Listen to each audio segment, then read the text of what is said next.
नमस्कार दोस्तों। अलग अलग राज्यों में लोकसभा चुनाव की अलग अलग चरण में वोटिंग हो रही है। कुछ राज्यों में यह वोटिंग कंप्लीट हो चुकी है, लेकिन कुछ राज्यों में अभी होना बाकी है। जिनमें होना बाकी है, आज उनमें से हम बात करेंगे हरियाणा राज्य के बारे में, जहां पर 10 लोकसभा सीट हैं। उन 10 लोकसभा सीटों पर 25 मई को वोटिंग होना है। तो उन लोकसभा क्षेत्रों की हम बात करेंगे, 10 लोकसभा क्षेत्रों की, जिसमें भाजपा और कांग्रेस अन्य पार्टियों ने किन किन उम्मीदवारों को मैदान में उतारा है। तो सबसे पहले हम बात करें अंबाला लोकसभा क्षेत्र की, तो यहाँ पर भाजपा की तरफ से बंतो कटारिया और इनके सामने कांग्रेस की तरफ से वरुण चौधरी को कांग्रेस पार्टी ने मैदान में उतारा है। अब अगले हम बात करें दोस्तों सिरसा लोकसभा क्षेत्र की, तो यहाँ पर भाजपा की तरफ से अशोक तंवर और कांग्रेस की तरफ से कुमारी शैलजा को मैदान में उतारा गया है सिरसा लोकसभा क्षेत्र में। अगले लोकसभा क्षेत्र की हम बात करें तो वो है करनाल लोकसभा क्षेत्र। करनाल लोकसभा क्षेत्र से भाजपा की तरफ से मनोहर लाल खट्टर, जो कि हरियाणा के पूर्व मुख्यमंत्री रह चुके हैं, उनको भाजपा ने यहाँ पर मैदान में उतारा है। कांग्रेस की तरफ से दिव्यांशु बुद्धिराज को मैदान में उतारा गया है। अब अगली बात करें दोस्तों सोनीपत की। सोनीपत लोकसभा क्षेत्र में भाजपा की तरफ से मोहनलाल बड़ोली और कांग्रेस की तरफ से सतपाल ब्रह्मचारी को मैदान में उतारा गया है सोनीपत लोकसभा क्षेत्र में। अगली लोकसभा क्षेत्र की बात करें तो वो है कुरुक्षेत्र लोकसभा क्षेत्र।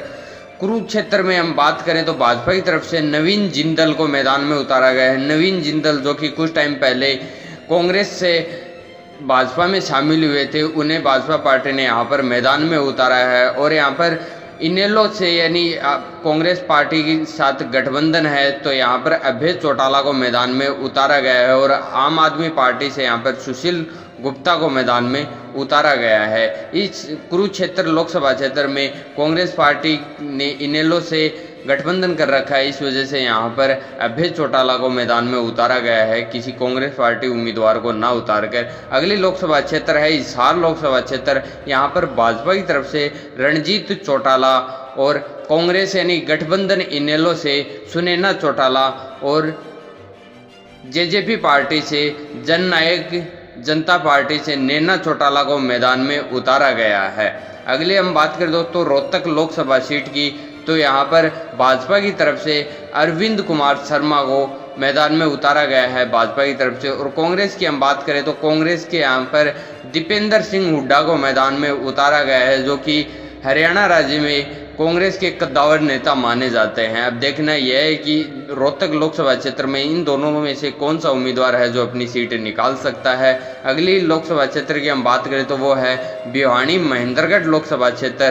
तो यहाँ पर भाजपा की तरफ से धर्मवीर सिंह और कांग्रेस की तरफ से राव दान सिंह और जेजेपी पार्टी की तरफ से राव बहादुर सिंह को मैदान में उतारा गया है। यहाँ पर इन तीनों उम्मीदवारों में से देखना यह है कि भिवानी महेंद्रगढ़ लोकसभा क्षेत्र से कौन सा उम्मीदवार है जो अपनी सीट निकाल सकता है। अगली लोकसभा सीट है गुड़गांव। यहाँ से हम बात करें तो भाजपा की तरफ से राव इंद्रजीत सिंह को मैदान में उतारा गया है और कांग्रेस की तरफ से आफ्ताब अहमद यहाँ पर मैदान में उतारे गए हैं। और जेजेपी पार्टी से सिंगर राहुल यादव फाजलपुरिया को मैदान में उतारा गया है।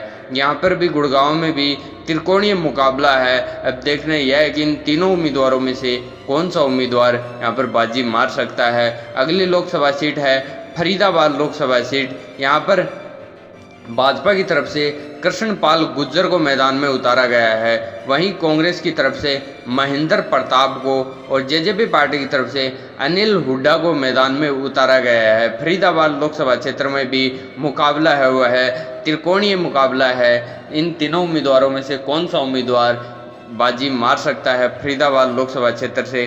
तो दोस्तों यह थी हरियाणा राज्य की 10 लोकसभा सीटें, जिन पर इन उम्मीदवारों को पार्टियों ने उतारा है, जो कि यहाँ पर 25 मई को वोटिंग होना है। तो कमेंट करके ज़रूर बताएं कि क्या लगता है इन उम्मीदवारों में से कौन सा उम्मीदवार है जो अपनी सीट निकाल सकते हैं। और यह भी कमेंट करके ज़रूर बताएं कि आपके लोकसभा क्षेत्र में इस बार भाजपा, कांग्रेस और अन्य पार्टियों में से कौन सी पार्टी है जो जीत हासिल कर सकती है 4 जून को।